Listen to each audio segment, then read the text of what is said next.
that Gen Zs are trying to get their head around and Clarify. yes, like clarify.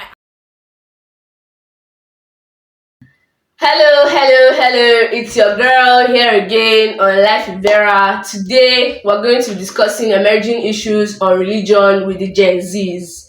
Here with me is Kenechukwu. Sharon. Chidera. We're going to be diving right into the questions. The first question is listening to worldly songs a sin? Okay, listening to worldly songs. Well, personally, I believe that there's a verse in the scripture that talks about like what just talks about us minding what comes into us. I believe that as Christians, as believers, we need to be mindful of what we allow to come into us. Like let's say the things we watch, the things we do, the things we eat, because what we allow to come into us affects us. So if you are always surrounding yourself with worldly songs, with songs that don't really edify and songs that don't really lift your spirits, actually it's just songs that are just talking about very vulgar things, then definitely your life is going to become a very vulgar life. So me personally, I believe that as a Christian you need to actually filter what exactly you're listening to. There are some songs that are not gospel, but like they can just be there to just like lift your spirits up, maybe just very nice songs, but they dance songs that you know that the lyrics and everything just don't make sense, like talking about very vulgar things. So I just believe that there are songs that listening to worldly songs, like very vulgar songs, that's the sin. Thank Okay. you. Sharon, what do you think? Okay, I think personally I do not listen to secular songs. Is it worldly? I'm secular now. Secular, what do all of Secular them is the worldly. same thing. Okay, I do not. And my reason, basically, my first reason for most of these songs are usually based on lust. Most of them are talking about how the girl is this, the girl is that, the boy is this, the boy is that. And my Bible has already warned me that I should flee from youthful lust. So I think that me listening to those things would already be like filling my mind with what I'm not supposed to have in my mind. So that's one reason I don't listen to those kind of songs. And then some songs, as he said, are not exactly saying anything bad. They are just like encouraging you in your downtime and all. But I still like to check who sang it and like see the person's life, like what exactly is the spirit behind the person that is bringing the song. So I think, on my own opinion, from my own opinion, it's actually bad. It's actually not. Yeah. So that means it's distinct to listen to worldly songs. Yeah. Dara, what do you have to say about this? Okay, so I think what I agree with what they said. Like, you think it's a gospel song because you're talking about loving God, but then you don't remember, like, just because Nicki Minaj sang a gospel song does not mean that she has stopped being Nicki Minaj. So, so it's not because the person sang this song that you're feeling good on. You now just keep up with the hypocrisy, and then you're like, it's a gospel song. Let me just listen to it. Like, actually give heed to like the person that you're listening to. And then what can I say? Because I believe that what you pay attention to, what you give your time to, is what influences your life. So if you pray for like 2 hours a day, then like you're going to school, while you're working, you're listening to secular music, that is what you're going to be thinking about, not the 2 hours or the 10 minutes that you read your Bible. So if you're going to need to renew your mind to be a person of the world. That's why Paul says, "Be not conformed to the things of this world, but be transformed by the word." So you should give more attention to gospel music to renew your mind on things of the world. So I think it's essential. People keep looking for excuses, but what's the purpose of listening to those old music, guys? What if like you just want to vibe, like you're not listening to the words of the worldly music? Then go and Secular. listen to just the instrumental. But like exactly now you're like Ah, But then there's so like, many Christian songs that like actually can Have give nice you beats. vibe. Like yes, there are songs yes, like, yes. should I recommend? oh my god, you guys, like this is serious because like the rate at which people actually listen to secular songs, it is on the roof. And I really wish I had someone who would, defend this. I know that they keep on making excuses for why you should listen to or why you can listen to secular song. But let me know what you think in the comment section. And I'm sure a lot of us listen to secular songs. I'm a little Mm, guilty. I'm guilty. And my Alright. excuse will be to vibe. Hmm. Sharon has said that she recommend songs for me. It's fine. These days I don't even listen to music anymore like that. But I'm sure that the time when I'll have to listen to a lot of it is coming. So the next question is partying bad for your faith? Now let me give more details to this partying. The type of partying I am referring to is, let's say, dinner nights. Let's say you're going for your faculty dinner, your department dinner, something that will have to go all the way to the next day. Is it bad for your faith? okay. Dinner nights now. Dinner nights. Well, personally, I believe it depends on what happens at that dinner night. When you say dinner nights, what kind of events do you have planned in those dinner nights? I know dinner nights. I know. I think the last one I went to there was like an opening prayer, and then things now. But for me, I don't really have a problem with dinner nights actually. But some might have, or me, I don't have a problem with dinner night because I know dinner night is just like you going out to dinner, and they just like some people can just invite you to events basically. So for dinner nights, I don't have a problem. But when you know that there are some certain things that shouldn't really happen at a dinner night. Dinner night is just meant to be like a kind of formal gathering where you now celebrate people and all these things. If it starts getting haywire and everything, so that's why I don't really support it. But then dinner nights, if you're going for natural dinner nights, there's nothing wrong with it.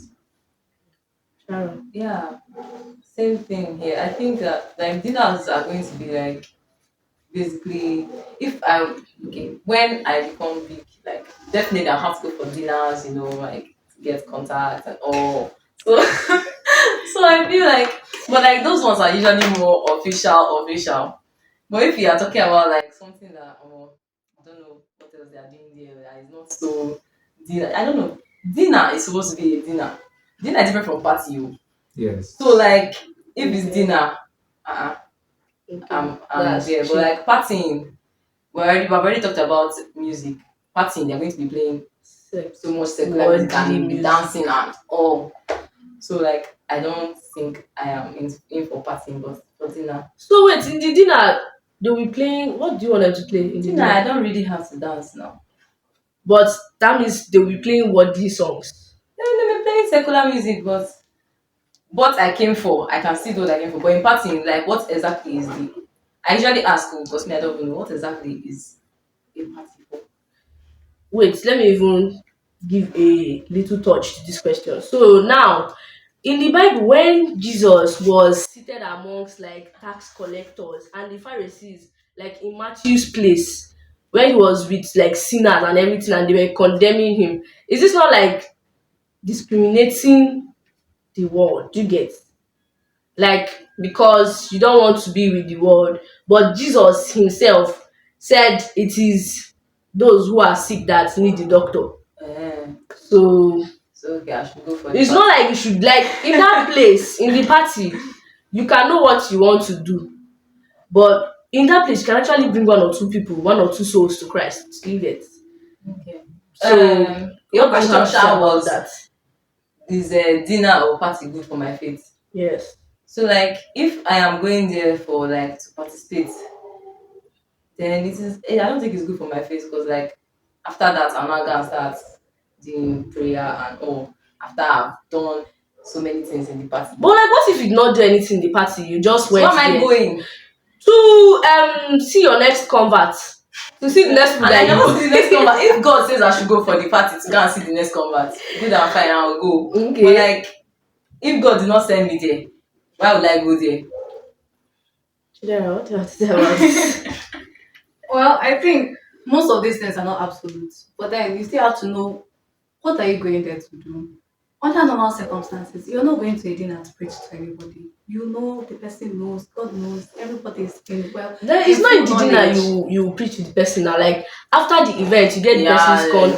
contact, you know, Yeah, but and also everything. That's where the connection will start. That kind of thing. I get, but the Bible also said flee from temptation. The Bible did not say you are well within your rights. You are very capable of seeing temptation and facing temptation and then overcoming it. You can overcome it though, but why are you tempting temptation? Why are you Exactly. You're still talking about dinner. Yes, they are mature dinners where everybody's wearing ball gowns and they're having dances. Me too, I want to go for that one. But the dinner that people used to do in that faculty, that one is not. It's not. No, that one is not for It God. It's was not like helping anybody's faith. That one is So no. how are we going to? That means Jesus led himself into a place to be tempted. Like judging from what you said about flee from temptation, Jesus put himself inside temptation.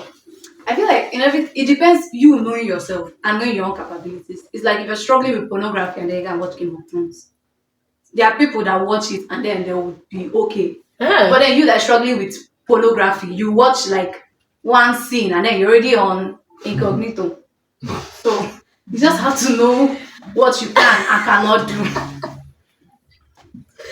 Okay, okay.